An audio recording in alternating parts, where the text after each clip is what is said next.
마태복음 5장부터 7장을 산상수훈이라 이렇게 이야기합니다. 산에서 하셨던 주님의 말씀이다 해서 산상수훈입니다. 그런데 이 산상수훈의 내용을 한마디로 천국 시민 헌장이라고도 이야기를 합니다.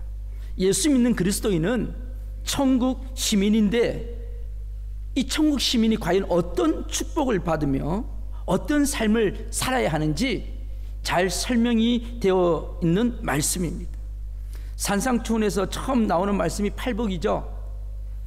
우리 지난 몇 주간 동안 우리 팔복에 대해서 말씀을 나누었습니다. 어떤 분들은 이 팔복이 선포될 때마다 저에게 와서 그러더라고요. 아, 그게 그런 뜻이었네요. 제가 잘 몰랐었는데 너무 감사합니다. 우리가 말씀을 바로 깨닫기 시작할 때 우리의 삶이 바뀌어지는 겁니다. 여러분, 우리의 인생이 바뀌어지는 것입니다. 오늘도 이 아침에 여러분 심령 속에 말씀이 바뀌어지는 역사가 있기를 바랍니다. 어젯밤에도 우리가 밤늦게까지 제자반을 하면서 말씀의 그 권위가 어떤 말씀인지를 우리 제자반들과 함께 은혜를 나누었습니다. 하나님의 말씀은 살았고 운동력이 있고 역사하는 힘이 있습니다. 하나님의 말씀은 생명이 있습니다. 오늘 이 아침에 이 말씀이 선포될 때 여러분의 영에 귀한 생명의 역사가 일어나기를 간절히 축복합니다. 오늘 본문은요, 이 8복 8가지 복 바로 다음에 나오는 말씀인데, 그런 복을 8가지 복을 누리는 그리스도인들이 이 세상 살 동안에 감당할 사명에 관해서 말씀하고 있습니다. 그래서 여러분, 이 8복이랑 오늘 이 말씀이랑 동떨어져 있는 게 아니에요. 같이 엮어져 있는 덩어리라 생각하시면 됩니다. 천국 백성이 된 그리스도인의 이 아이덴티티에 대해서 설명하고 있는 겁니다. 복되도다 라고 말씀하신 우리 주님은 그 복된 존재가 이 땅에서 어떤 존재로 살아가야 하는지에 대해서 굉장히 상징적이고 함축적으로 한마디로 말씀하십니다. 그게 뭐죠? 너희는 세상의 소금이고 너희는 세상의 빛이다. 어릴 적부터요, 주일학교 때부터 듣던 말씀 아니에요? 소금이 되어라, 빛이 되어라. 그래서요, 교회 이름도 대광교회, 큰 빛교회 많이 나오죠? 광염교회, 빛과 소금교회, 그게 광염이라는 뜻입니다. 절도 그렇잖아요. 절도 대광사. 하여튼 이 세상들이 이 빛들을 굉장히 중시 여깁니다. 그런데요, 어릴 적부터 선생님이나 목사님이 빛이 되어라, 소금이 되어라 그러는데 저는 은혜 받고 난 뒤에 너무 힘들었어요. 빛이 안 되는데 어떻게 합니까? 빛이 안 되는데요. 소금이 되려면 소금이 안 되는데 어떻게 합니까? 오늘 이 아침에도요, 제가 빛과 소금 이렇게 말씀드리면 벌써 주무시려고 준비합니다. 왠지 아세요? 뻔한 이야기인데 뭘 또 하려고 그러냐? 뻔한 이야기, 다 아는 이야기인데. 특히 교회 한 10년 이상 다니신 분들 벌써 지금 자리 펴려고 준비하시잖아요.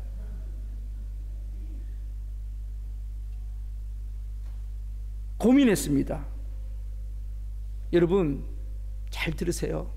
성경에는 빛이 되어라, 소금이 되어라는 말이 없어요. 빛과 소금이 되라는 말씀이 없어요. 오늘 있는데요? 여러분 자세히 보세요. 13절 한번 볼까요? 13절에 같이 읽겠습니다. 앞에 부분, 그 부분만요. 시작. 너희는 세상에 뭐라 그랬어요? 소금이 되라 그랬어요? 소금이라 그랬어요? 소금이다. 여러분 그 말이나요? 그러니까 잘 들으시라는 거예요. 말씀을 잘 못 들으니까 오해가 생기는 거죠. 우리는 소금이 되는 존재가 아니고 이미 소금입니다.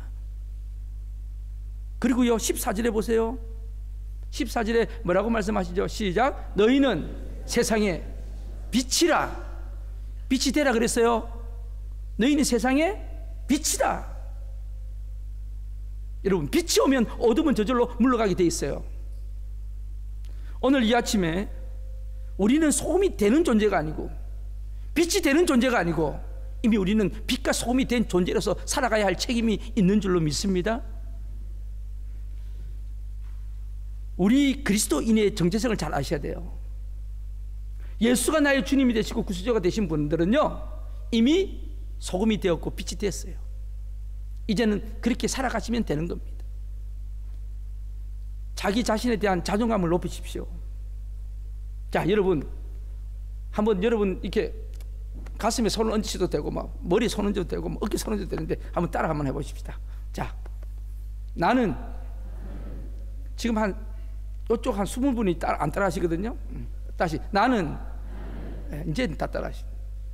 저쪽 뒤에 한두 분이 또 안 하시는 것 같아요. 다시 나는 세상의 소금이다. 나는 세상의 빛이다. 네, 감사합니다. 이렇게 순종하는 게 소금입니다. 예수를 믿고 하나님의 자녀가 된 그리스도인은 이미 빛이요 소금입니다. 여러분 오늘 머릿속에 이걸 넣어주시기 바랍니다. 또한 오늘 본문 보면 이 세상의 소금이요 이 세상의 빛이라고 말씀하십니다. 여기에서 우리 기독교의 정체성을 볼 수가 있습니다. 우리 기독교는요 은둔주의자가 아닙니다. 속세를 떠나서 출가하는 종교가 아니라고요. 우리 기독교는 은혜를 받으면 세상으로 돌아와야 하는 종교입니다. 그래서 은둔하면 안 돼요. 저는 목사님들이요 교회에 무슨 문제가 있으면 기도원에 올라가시더라고. 아니잖아요.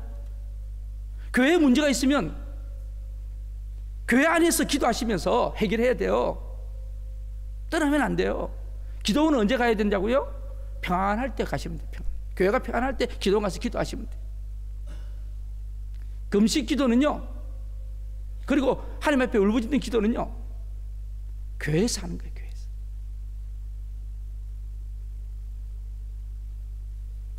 그리고 우리 기독교는 세속주의가 아닙니다. 세속주의가 뭐냐면 세상과 같이 섞여서 살아갑니다. 그냥 살아가는데 표가 안 나요. 표가. 오늘 많은 그리스도인들이 왜 빛이 안 되고 소금이 안 되는지 아십니까?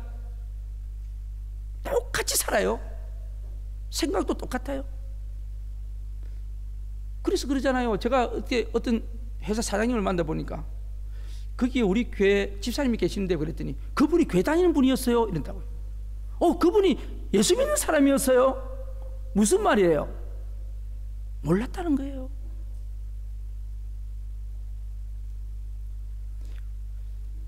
우리 그리스도인은 이 세상과 동떨어져 사는 고립된 사람이 아니라는 것이고, 오히려 이 죄 많은 세상 속에 들어가서 뛰어들어서 관계를 가지면서 살고 있는 사람들이라는 것입니다.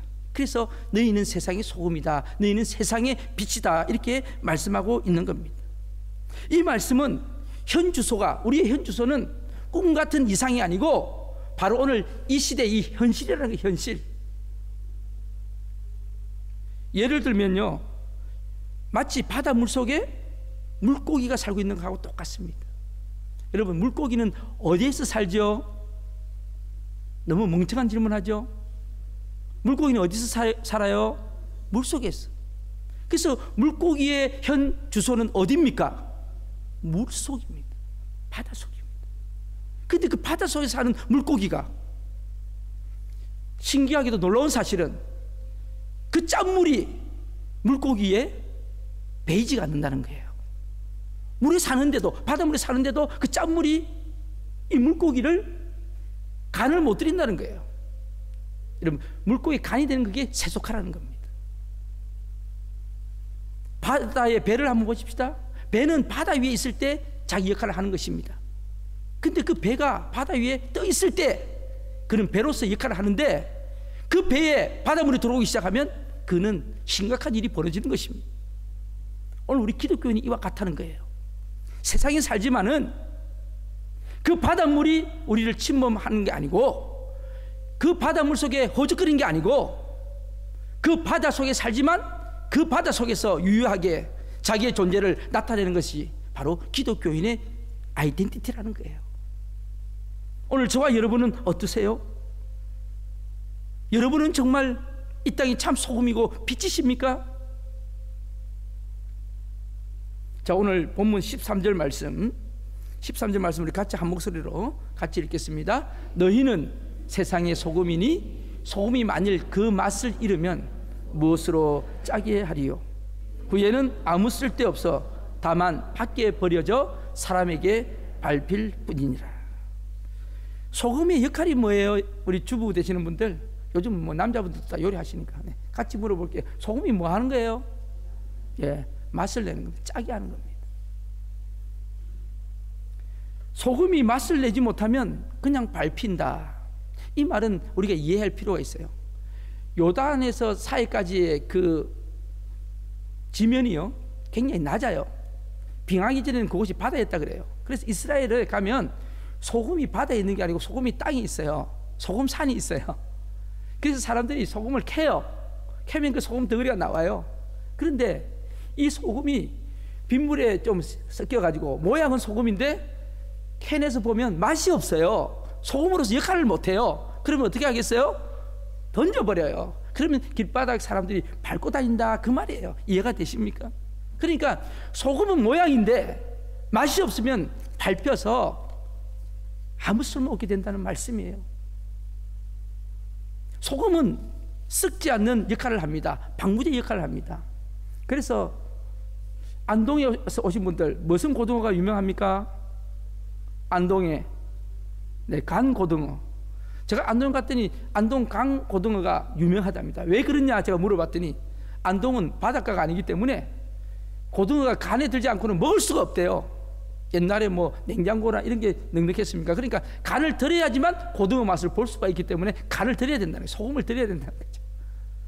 여러분 어떤 그 음식을 연구하는 학자가 그랬어요.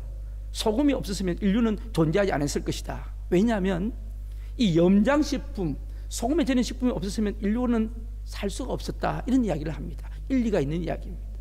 그래서 이 소금이 인류를 살렸다. 그렇게 이야기하죠. 옛날에 그래서 이 솔트가 과거에 아주 귀했기 때문에 그래서 이 월급으로 소금을 줬다는 거 아닙니까? 그래서 이 샐러리가 솔트에서 나온 이야기입니다. 그만큼 소금이 귀했다는 거잖아요. 이 소금은 방부제에 썩지 않는 역할을 하고 또 이 소금은요 빌 할베스 목사님이 책에 보면 아주 독특한 역할을 이야기합니다. 저는 이 말씀을 오늘 여러분에게 소개시켜 드리고 싶었어요. 그분이 쓴 책 제목이 Becoming in Contagious Christian. 무슨 뜻입니까? 예수를 전염시키는 사람들. 그런 책이 있는데요. 그 책에 보면 이 존 할베스 목사님은 소금이 된다는 게 뭐냐? 소금이 된다는 것은 갈증을 유발시키는 거다. 그렇죠, 여러분들? 갈증을 유발시키는 겁니다. 그래서 소금을 먹으면 목이 타서 물을 먹지 않으면 안 돼요. 소금만 먹을 수가 없어요. 요즘 소금과의 전쟁이라 해서 나트륨을 줄이자는 전쟁이 많이 일어나잖아요. 많이 먹어도 안 좋지만 이게 또 없으면 맛이 없어요. 여러분 고기 한번 구워 드셔보세요. 소금 없으면 무슨 맛으로 먹어요? 그런데 이 목사님은 소금은 갈증을 유발시킨다. 즉 영적인 목마름을 준다 이 뜻이에요. 정말 소금으로 사는 사람을 보면 예수를 안 믿는 사람들이 이렇게 본대요. 도대체 저 사람이 믿는 하나님이 뭘까? 저 사람이 믿는 예수님이 누굴까? 어떻게 사람이 저렇게 바뀔 수 있을까? 어떻게 저렇게 행복하게 살까? 그러면서 궁금증을 가진다는 거예요. 당신이 믿는 하나님이 도대체 누구냐? 그러면서 접근을 한다는 거예요. 이게 영적인 갈증을 유발시킨다는 뜻입니다. 한 부모가 몸이 좋지 않는 아들을 데리고 진찰을 받기 위해서 미 육군 해군병원을 찾아왔습니다. 담당 의사가 검사를 했는데 그 아이의 간에서 아주 치명적인 종양을 발견하게 됩니다. 그 종양이 상태가 너무 좋지 않아서 오히려 진료를 했던 의사가 당황합니다. 그 의사가 어떻게든지 이 아이를 한번 살려보겠다고 그 아이에 집중을 하게 됩니다. 그래서 이 의사의 결론이 공격적인 화학요법을 사용하기로 했어요. 이거는 의사들의 전문 용어래요. 공격적인 화학요법이 뭐냐? 좀 독한 항생제나 독한 항암 치료제를 가지고 투입하는 방법이 이 공격적인 화학요법이라 그런답니다. 의사는 그 처방을 내고 약을 투약합니다. 그 애한테 약을 투약했는데 그 약을 투약하자마자 애가 갑자기 쇼크를 일으키면서 죽어버립니다. 애가 갑자기 숨을 거둬버려요.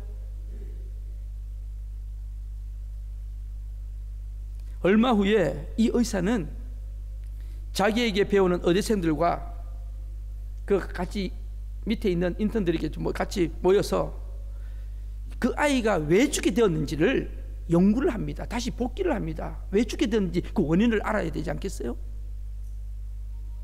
그는 학생들과 함께 어떻게 처방하고 어떻게 치료했는지 역추적으로 조사를 했어요. 놀랍게도요, 그 아이에게 투약한 약의 양이 정상치의 10배나 많이 투여되었음을 발견했어요. 예를 들면 1g의 약을 투여해야 되는데 10g을 잘못 쓴 거예요. 누가 잘못했냐? 자기가 잘못한 거예요. 자기가.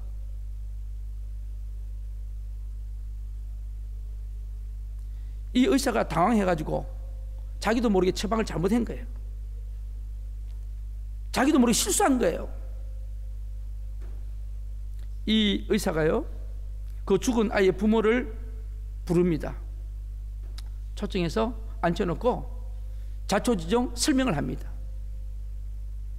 그래서 이렇게 해서 제가 실수로 약을 가여 투약해서 당신 아들이 쇼크로 죽게 되었다고. 이 의사는 각오했죠. 이 부모의 어떤 반응이 나올지. 그런데요, 그 부모는 그 설명을 듣고 난 뒤에 놀랍게도 이런 말을 합니다. 선생님, 우리 아이를 살려보려고 노력한 선생님의 친절에 정말 감사를 드립니다. 우리는 이 죽은 아이가 천국에서 예수님과 함께 있다는 것을 확신합니다. 너무 심려하지 마시기를 바랍니다. 이 부부는요, 자기 아들을 살려내라고 의사의 멱살을 잡고 아우성을 치거나 소송을 하겠다고 협박할 줄 알았는데 이 의사가 더 당황한 거예요. 하나님이 데리고 가셨습니다. 여러분, 이것은 평범한 믿음이 아닙니다. 인간의 생사가 모든 고난이 주님께 있다는 것을 확신하지 않고는 이런 말을 할 수가 없는 겁니다. 어떤 부모가 자기 자식이 그렇게 죽었는데 그렇게 가만히 있겠어요?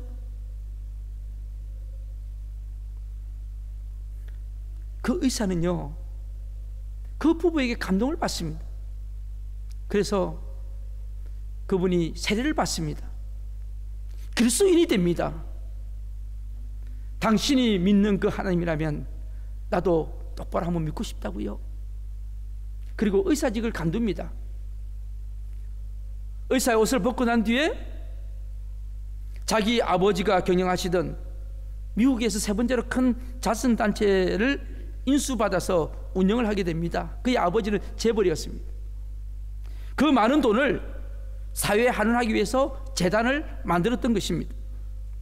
그 재단은 종교계에 큰 업적을 남긴 사람들을 시상하며 격려하는 재단이 됩니다. 바로 그것이 템플턴 재단입니다.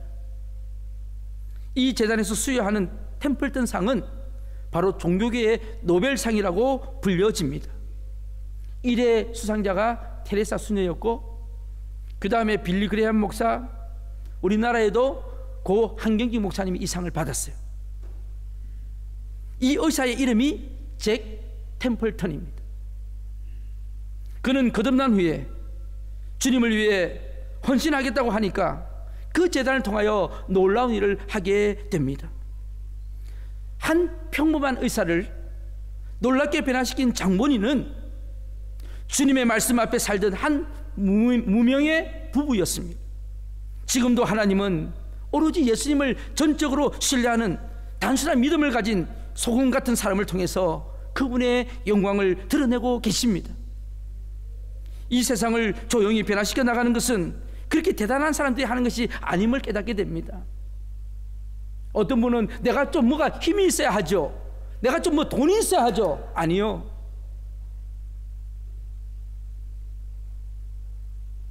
사랑하는 성도 여러분들, 이 소금은 강한 영향력을 발휘합니다. 그런데요, 제가 하나 깨닫는 것은 이 소금이 맛을 내려면 어떻게 해야 되죠? 음식 속에 들어가서 이 소금이 어떻게 해야 되죠? 녹아야 됩니다. 없어져야 됩니다. 그 모습이 그대로 있고는 소금 맛이 날 수가 없습니다. 저는 우리 오클랜드 한인교회가, 우리 오클랜드 한인교회 성도들이 참으로 이렇게 녹아지는 은혜들이 있었으면 좋겠습니다. 그래서 이 소금은요, 화목하게 하는 역할을 합니다. 화목하게. 마가복음 9장 50절입니다. 예수님께서 하신 말씀이죠. 우리 같이 한번 읽어볼까요?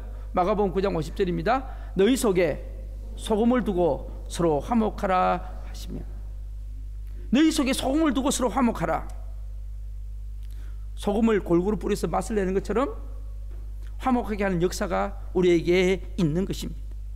여러분, 교회가 사람이 없어서 일을 못하는 게 아니라 정말 소금 같은 헌신하는 사람이 없어서 일을 못하는 것입니다. 골로새서 4장 6절입니다. 같이 읽겠습니다. 골로새서 4장 6절. 너희 말을 항상 은혜 가운데서 소금으로 맛을 낸 것 같이 하라. 그리하면 각 사람에게 마땅히 대답할 것을 알리라. 너희 말을 항상 은혜 가운데서 소금으로 맛을 내는 것처럼. 여러분, 은혜스러운 말은 소금하고 똑같은 겁니다. 말을 우리가 좀 잘 은혜스럽게 할 수 있는 은혜가 있기를 바랍니다. 남을 죽이는 언어를 쓰지 마세요. 남을 부정적으로 말하는 이야기를 하지 마세요. 긍정적으로 이야기하시고 축복하는 이야기를 할 수 있었으면 참 좋겠습니다. 저는 우리 오클랜드 한인교회 성도들이 곳곳에 이런 소금들이 있었으면 좋겠어요. 소금의 역할은 집단적이지 않고 개인적이라는 거잖아요. 그 소금들이 녹아질 때 그 모임들은 맛이 나고 화목하게 되고 변화가 일어나는 것입니다. 그리고 오늘 또 마지막으로 14절에서 뭐라고 말씀하시죠? 같이 읽겠습니다. 14절 시작. 너희는 세상의 빛이라. 산 위에 있는 동네가 숨겨지지 못할 것이다. 세상에 뭐라고요? 빛이라. 그 빛은 무엇을 의미합니까? 소금은 음식에 녹아서 짠맛을 내는 의미라면 빛은 뭘 하는 거예요? 어둠을 몰아내는 거예요. 그래서 빛이 있어야지 어두운 것을 알 수가 있습니다. 소금은 세상에 녹아지면서 맛을 내는 것이라면 빛은 분리시키는 거예요. 분리시키는 거예요. 빛이란 세상과 전혀 다른 존재이면서도 세상을 변화시키는 능력이 빛입니다. 저는 오늘 오클랜드 우리 한인교회와 여러분들이 이 땅의 빛으로 역할을 다할 수 있는 은혜들이 있었으면 좋겠습니다. 소금은 안에서 녹으면서 역사하지만 빛은 밖에서 힘있게 역사합니다. 빛은 분명하게 누구나 볼 수 있는 모습으로 나타나야 합니다. 그래서 빛이 가면 어둠은 다 사라지는 거예요. 여러분 경험해 보셨어요? 불을 켜면은요, 어둠에 있던 바퀴벌레들이 확 도망가는 거 보셨어요? 오늘 주님께서 이 어두운 세상에 빛이 되라는 말씀은 이 세상이 어둡다는 거예요? 밝다는 거예요? 어둡다는 거예요. 이 세상은 지금 어둠의 권세가 이 세상을 장악하고 있다는 겁니다. 캄캄하고 절망적이고 죽음의 세상이기 때문에 우리 주님은 빛이 필요하다고 오늘 외치고 말씀하고 계시는 겁니다. 실제로 이 세상을 살펴보면 공중권세 잡은 사탄이 이 세상을 지배하고 있음을 우리가 영적으로 봅니다. 뿐만 아니라 이 무신론적인 물질주의나 또한 이 과학주의자들이 지배하고 있습니다. 이 세상은 죄악으로 가득 찬 어두운 세상임을 우리는 분명히 인식해야 합니다. 그래서 빛이 어떤 역할을 해야 된다고요? 어두움을 깨닫게 하는 역할을 해야 돼요.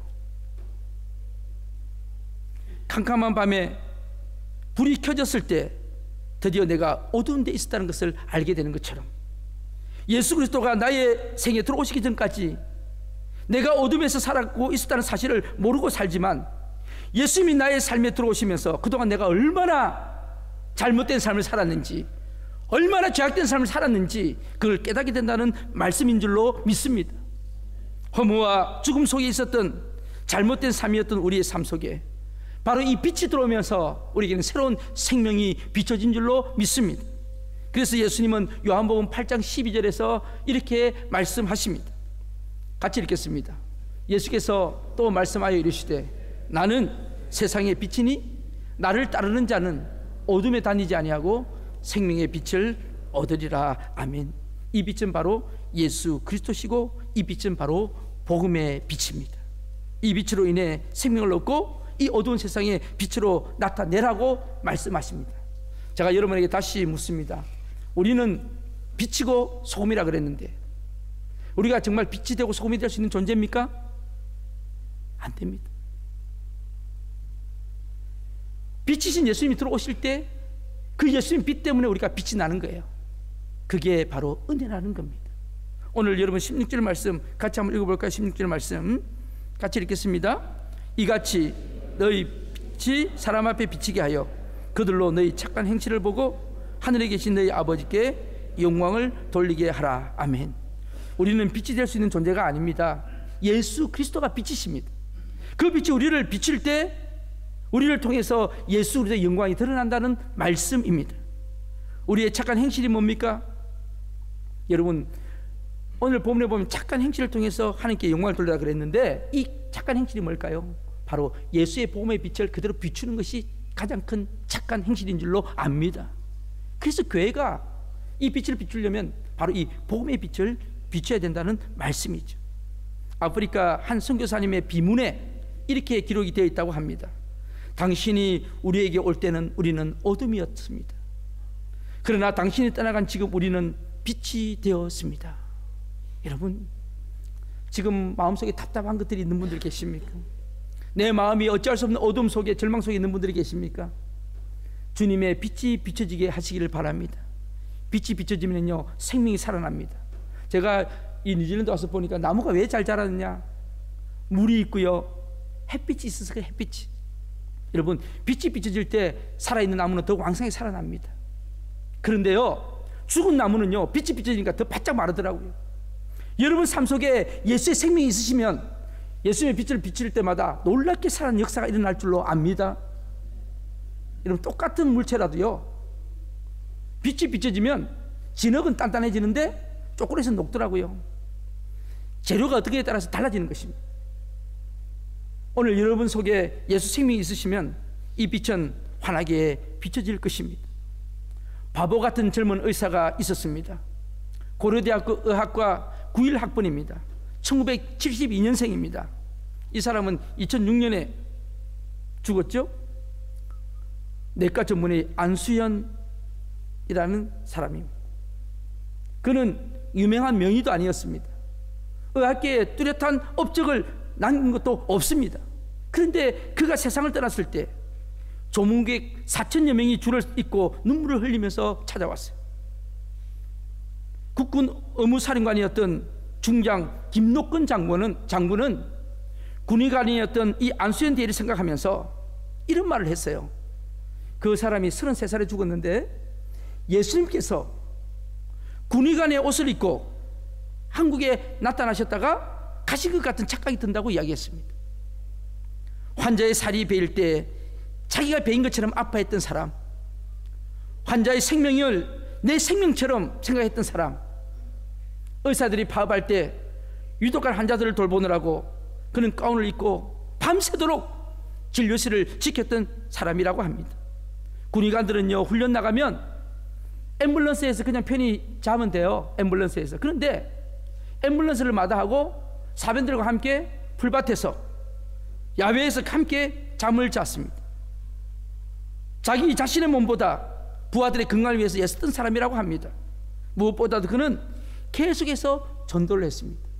병원에서 예수 안 믿는 환자나 가족을 만나면 책도 사주고 CD도 선물하고 테이프도 주면서, 그리고 그 가정에 찾아가서 형편이 어려우면 돕기도 하면서 그 사람들을 위해서 기도해 줬던 사람이었습니다.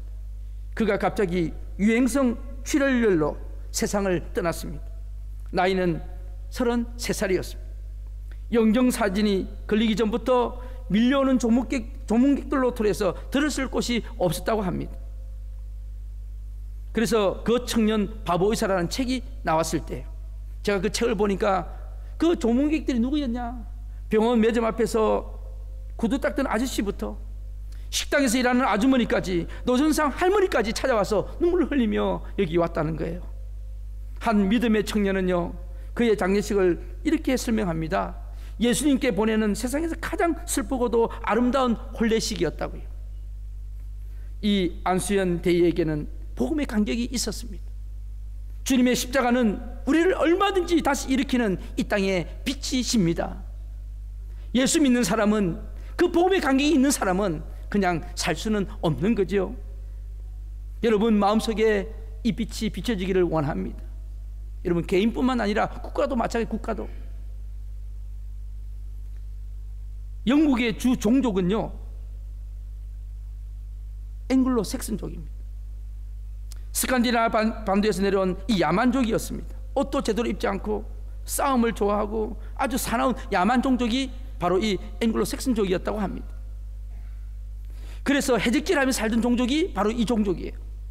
그런데요, 그 사람들에게 복음의 빛이 들어가니까 어떻게 되었습니까? 그때 그들은 그 빛을 보기 시작했습니다. 그들은 이 세상을 행복한 나라로 이루었습니다. 바로 결국 그 영국은 신사의 나라로 바뀌었습니다. 근데 이 신사의 나라가 요즘 이슬람 때문에 굉장히 고통을 당하고 있습니다. 여러분 지금 영국 교회들이 이슬람 교회로 엄청나게 팔려가고 있다는 거 아십니까? 우리나라도 마찬가지입니다. 여러분 우리나라가 어떻게 했습니까? 1885년 4월 5일은 우리 대한민국이 어두운 가운데 가던 이 땅에 하나님의 빛이 비춰진 시간이었습니다. 물론 1884년에 알렌이 공사로 들어와서 활동도 했고 중국과 일본을 통해서 복음이 들어왔지만 공식적으로 개신교 선교사에 의해서 복음의 씨가 뿌려진 날을 우리는 1885년 4월 5일 부활절로 보고 있습니다. 이 복음의 씨가 처음 뿌려질 때, 복음의 빛이 처음 들어왔을 때 우리 조선의 상황이 어땠는지는 아마 지금 요즘 애들은 몰라도 지금 어느 정도 되신 세대들은 다 아실 거예요. 어땠는지, 그때 그 조선이 어땠는지. 오늘 제가 잠깐 짧은 동영상을 하나 보고 마치려고 합니다.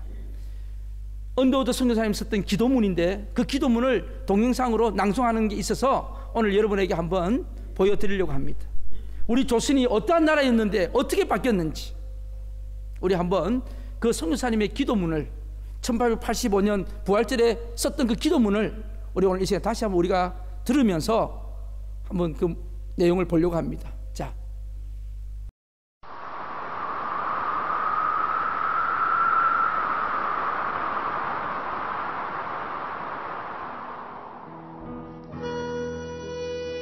주여, 지금은 아무것도 보이지 않습니다. 주님, 메마르고 가난한 땅, 나무 한 그루 시원하게 자라오르지 못하고 있는 땅에 저희들을 옮겨와 심으셨습니다. 그 넓고 넓은 태평양을 건너왔는지 그 사실이 기적입니다. 주께서 붙잡아 뚝 떨어뜨려 놓으신 듯한 이곳, 지금은 아무것도 보이지 않습니다. 보이는 것은 고집스럽게 얼룩진 어둠뿐입니다. 어둠과 가난과 인습에 묶여있는 조선 사람뿐입니다. 그들은 왜 묶여있는지도 고통이라는 것도 모르고 있습니다. 고통을 고통인 줄 모르는 자에게 고통을 벗겨주겠다고 하면 의심부터 하고 화부터 냅니다. 조선 남자들의 속셈이 보이지 않습니다.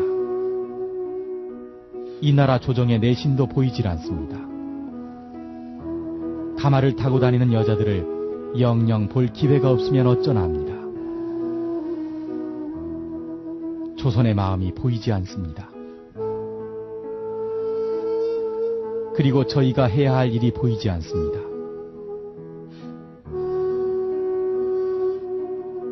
그러나 주님, 순종하겠습니다.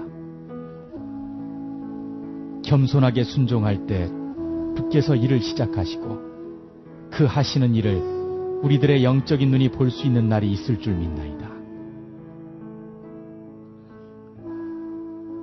믿음은 바라는 것들의 실상이요 보지 못하는 것들의 증거니라고 하신 말씀에 따라 조선의 믿음의 앞날을 볼 수 있게 될 것을 믿습니다. 지금은 우리가 황무지 위에 맨손으로 서 있는 것 같사오니 지금은 우리가 서양 귀신 양귀자라고 손가락질 받고 있사오나 저희들이 우리 영혼과 하나인 것을 깨닫고 하늘나라의 한 백성 한 자녀임을 알고 눈물로 기뻐할 날이 있음을 믿나이다. 지금은 예배드릴 예배당도 없고 학교도 없고 그저 경계의 의심과 멸시와 천대함이 가득한 곳이지만 이곳이 머지않아 은총의 땅이 되리라는 것을 믿습니다. 주여, 오직 제 믿음을 붙잡아 주소서. 저는 우리 온도드 선교사님이 기도 속에 보이는 것은 그저 고집스럽고 얼룩진 어둠뿐입니다. 어둠과 가난과 인습에 묶여있는 조선 사람뿐입니다. 지금은 예배드릴 예배당도 없고 학교도 없고 그저 모든 사람들로부터 경계의 의심과 멸시와 천대함만이 가득한 곳이지만 오 주님, 이곳이 머지않아 은총의 땅이 되리라는 것을 나는 믿습니다. 여러분, 그 기도 속에 지금 우리 모습들이 보이지 않습니까? 예배드릴 예배당도 없고 세계 가장 큰 10대 교회 중에서 6개 교회가 우리 한국에 있습니다. 학교요, 세계에서 가장 교육률이 높은 데가 한국입니다. 오늘 이 선교사님의 그 비전의 기도 속에 하나님은 예배해 두신 줄로 믿습니다. 이런 나라가 복음의 빛이 비춰지면서 우리 한국 기독교는 문명을 깨치고 세계교회의 주목을 받는 교회로 성장했습니다. 역사의 위기 때마다 한국 교회는 민족의 십자가를 지고 역사 앞으로 걸어감으로써 빛과 소금의 그 사명을 감당했던 곳입니다. 이런 민족에게 하나님은 신앙의 복뿐만 아니라 경제의 복까지 주셨습니다. 세계 선교대국 2위, 세계 10대 무역대국으로 말입니다. 120~30년 전만 해도 짐승처럼 살던 민족, 여러분 이해가 되세요? 저 옆에 있는 식당 폴스가 제가 그저께 손님 모시고 갔더니 160년 된 건물이에요. 저게 160년. 그런데 우리 120~30년 전에 우리 대한민국이 어땠습니까? 그 온도우드 선교사가 그 잘 사는 미국에서 와서 한국에 왔을 때 어떻게 했겠습니까? 얼마나 외롭고 답답했을까요? 우리 대한민국이 이제 세상이 놀라는 민족으로 바뀌어진 것은 저는 분명히 여러분에게 말씀드릴 수 있습니다. 바로 복음의 빛 때문이었다. 그 복음의 빛, 예수 그리스도의 빛이 들어와서 우리의 눈을 뜨게 했습니다. 교육기관을 세우고 병원을 세우고 고아원을 세우고 우리 현대의 모든 일은 다 기독교 선교사들이 다 한 것입니다. 사랑하는 성도 여러분, 저는 우리 오클랜드 한인교회가 이 사명을 이 땅에서 영적으로 점점 어두워져가는 이 땅에 새로운 영적인 복음의 빛을 맛을 내는 소금, 아름답게 쓰임받는 그런 교회가 되기를 간절히 원합니다. 우리 모두가 그렇게 사용되어지기를 간절히 기도하고 축복합니다. 여러분, 이제 앞으로 10년을 한번 보세요. 우리 교회가 어떻게 바뀌는지. 여러분이 그렇게 안 믿어지면 눈으로만 보십시오. 어떻게 되는지. 저는 하나님 앞에 그렇게 기도하고 있습니다. 이 땅에서 우리 오클랜드 한인교회가 여기가 조사원이가 아니고 이제는 변화된 모습으로 이 땅의 빛과 소금으로 어떻게 영적인 폭발력을 가지게 되는지. 여러분, 옛날에 제일 먼저 세워진 오클랜드 한인교회 모교회, 이제는 그 이름에 걸맞게 우리가 회복해야 할 줄로 믿습니다. 여러분 기도해 주세요. 그리고 동참해 주세요. 어저께도 제자반을 끝나고 어떤 한 분과 이야기를 했어요. 우리가 뉴질랜드 땅에 이 시대에 지금 있는 것이 먹고 살려고 여기 있느냐? 그렇게 생각한다면 할 말 없어요. 단순히 내 입에 굶어 죽지 않기 위해서 이 자리에 있다고 한다면 저는 할 말이 없어요. 그러나 우리가 하나님께서 보내신 이 땅에, 이 시대에, 이 시간에 우리가 왜 있느냐고 물었을 때 우리 자신의 정체성을 깨달을 수만 있다면, 저는 그런 부분들만 몇 명만 있다면 우리 교회는 놀랍게 변화되어 갈 것입니다. 저는 우리 자녀들이 그렇게 되기를 축복하고요, 오늘 이 자리에 계신 여러분들이 우리 언도도 선교사님의 그 기도 속에 있는 그 기도의 주인공들이 되시기를 주님의 이름으로 축복합니다. 기도하시겠습니다.